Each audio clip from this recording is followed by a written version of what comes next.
کہ اللہ تعالیٰ سے انسان کا ایک تعلق ہے، ایک تعلق انسانوں کا آپس میں ہے، پھر آپس میں جو تعلق ہے اس کی دو قسمیں ہیں، ایک قسم ہے بلڈ ریلیشن، خونی رشتے، ان تعلقات کو نبھانا، اور ایک تعلق ہوتا ہے ایز اے انسانیت، کسی سے انسان اچھا سلوک کرے۔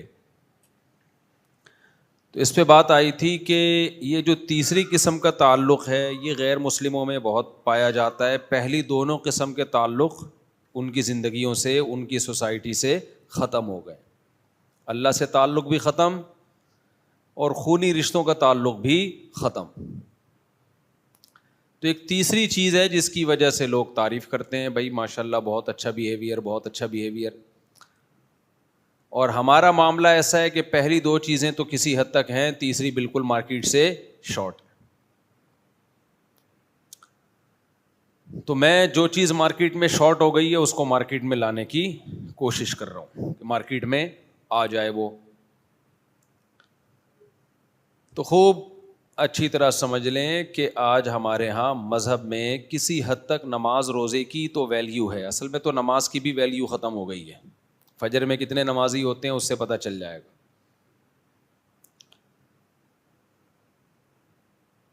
لیکن کم از کم نظریاتی طور پر نماز کو مانتے ہیں۔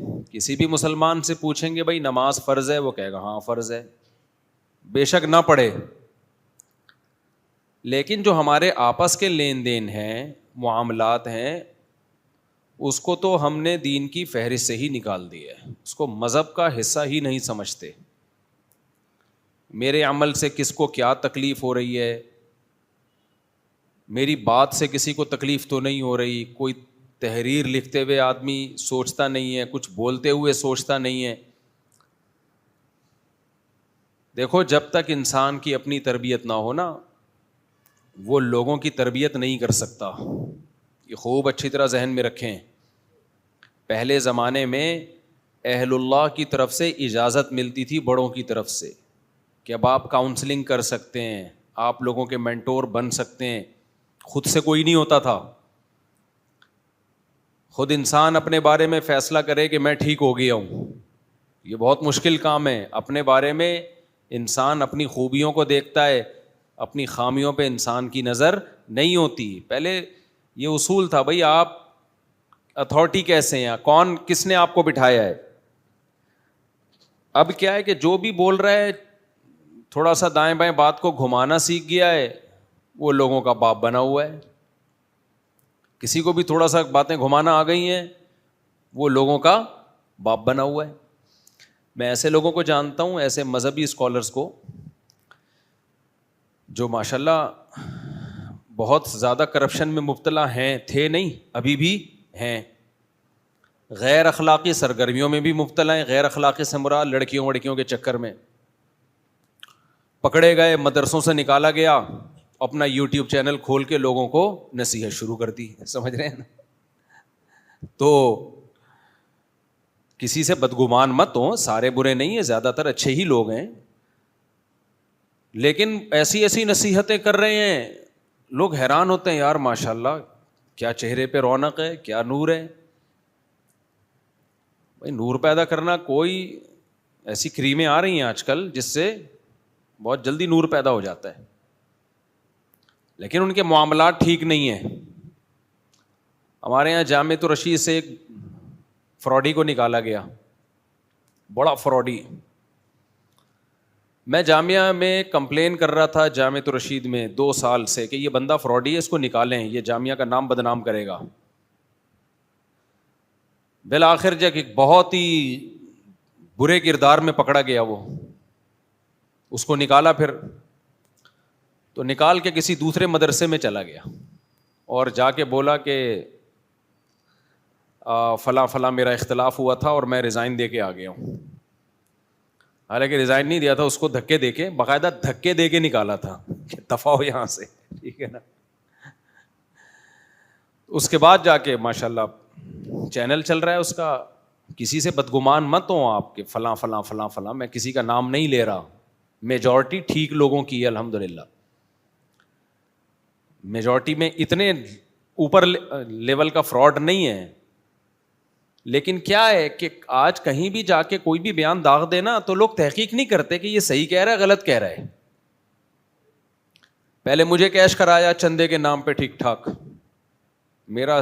مجھے یعنی کیش کرایا اس نے. ان تمام فراڈیوں کا نا خوب سمجھ لو, کسی کو کیش کرانے کا ایک طریقہ ہوتا ہے. یہ میں تھوڑا سا آپ کو گائیڈ کر دوں تاکہ آپ لوگ اس طرح کے لوگوں سے ہمیشہ کے لیے ہوشیار رہیں. جب تک ہم مشہور نہیں تھے نا, ہمیں نہیں پتا تھا کس طرح سے مشہور لوگوں کو کیش کرایا جاتا ہے. لیکن پاکستان میں بڑے بہترین بزنس ہے, امریکہ میں بھی ہے, پاکستان میں بھی بہت ساری جگہوں پہ. یہ خوب ہوشیار رہیں ایسے لوگوں سے. مشہور لوگوں کو کیش کرانے کا طریقہ یہ ہوتا ہے کہ مشہور لوگوں سے بہت سے لوگ ملنا چاہتے ہیں, بہت سے لوگوں کی خواہش ہوتی ہے ہم بھی مل لیں, تو کچھ بیچ میں آ جاتے ہیں, وہ کہتے ہیں ہم آپ کی ملاقات کروائیں گے, اور وہ یہ شو کرتے ہیں جیسے ہمارے فلاں صاحب سے, فلاں بزرگ سے بہت پرانے بہت اچھے تعلقات ہیں. پھر وہ سر پہ مسلط ہو جاتے ہیں. مشہور آدمی کسی کو ٹائم دے دیتا ہے کہ چلو جی لے آؤ, تو جب وہ لے کر آتے ہیں تو وہ لوگ سمجھ رہے ہوتے ہیں کہ یہ جو بیچ میں پھلترو تھا نا, پھلترو سمجھتے ہیں, یہ بیچ میں جو پھلترو کی طرح چپکا ہوا ہے یہ ہے اصل آدمی, یہ فلاں بزرگ کا فلاں مفتی صاحب کا نائب ہے. ایسے میرے ساتھ دھوکے ہوئے ہیں. اور پھر میں بار بار بتا دوں, جب بھی کوئی ایسا واقعہ بتایا جاتا ہے تو آپ لوگوں کو ہوشیار کرنے کے لیے بتایا جاتا ہے, کسی سے بدگمان ہونے کے لیے نہیں بتایا جاتا کہ جو بھی میرے ساتھ پھر رہا ہے تو وہ فراڈی ہی ہوگا. یہ مطلب نہیں. ہمارے بہت سے اپنے شاگرد ہیں جو ہماری خدمت کر رہے ہیں, جو ہم سے سیکھ رہے ہیں, بڑی محبت کرنے والے لوگ ہیں. تو رفیع بھائی بیٹھے ہوئے ہیں ماشاء اللہ ہمارے ساتھ رہتے ہیں, تو یہ فراڈی نہیں ہے بھائی. صحیح ہے نا. شاکر بھائی ہیں ہمارے ساتھ بیٹھے ہوتے ہیں, گپ شپ لگاتے ہیں, جا رہے ہوتے ہیں, کبھی اس گلی میں جا رہے ہیں کبھی اس گلی میں آ رہے ہیں, تو یہ فراڈی نہیں ہے.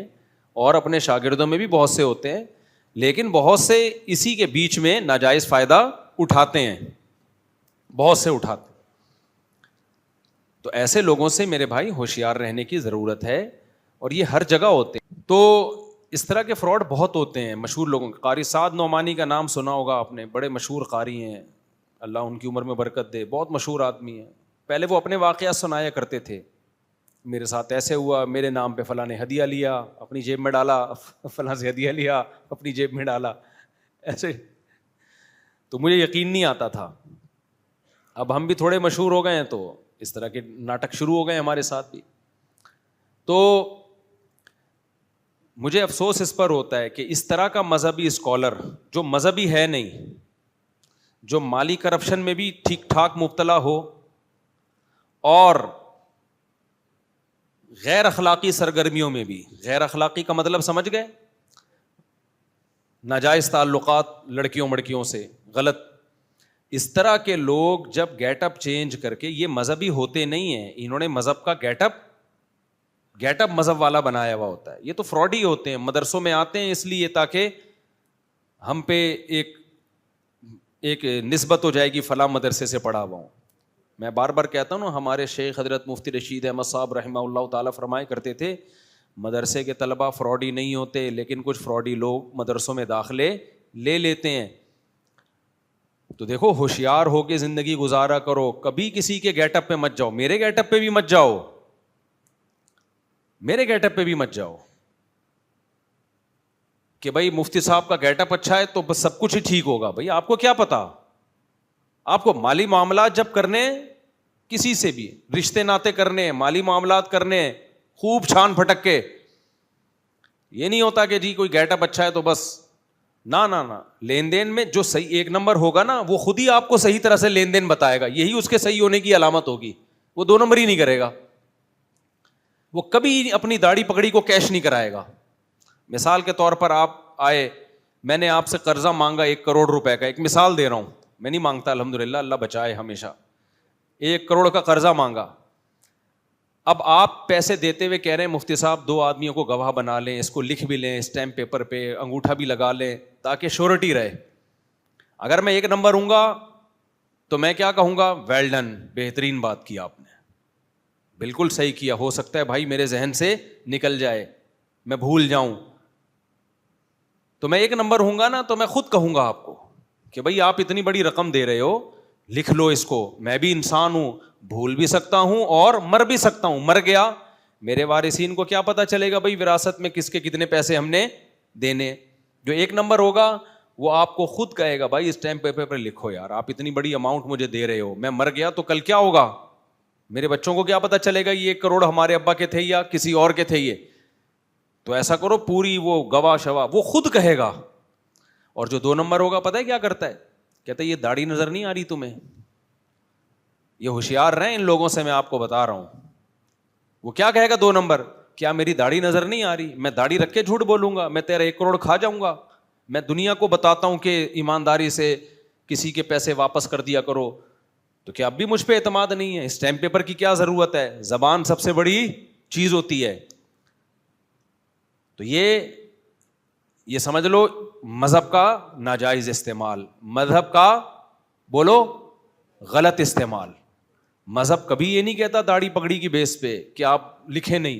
مذہب تو یہ کہتا ہے, سورہ بقرہ کی سب سے طویل آیت, قرآن کی سب سے جو لمبی آیت ہے, اس میں اللہ تعالیٰ کہہ رہے ہیں کہ جب بھی معاملات کرو اس کو لکھا کرو اور اس پہ گواہ بھی بنایا کرو.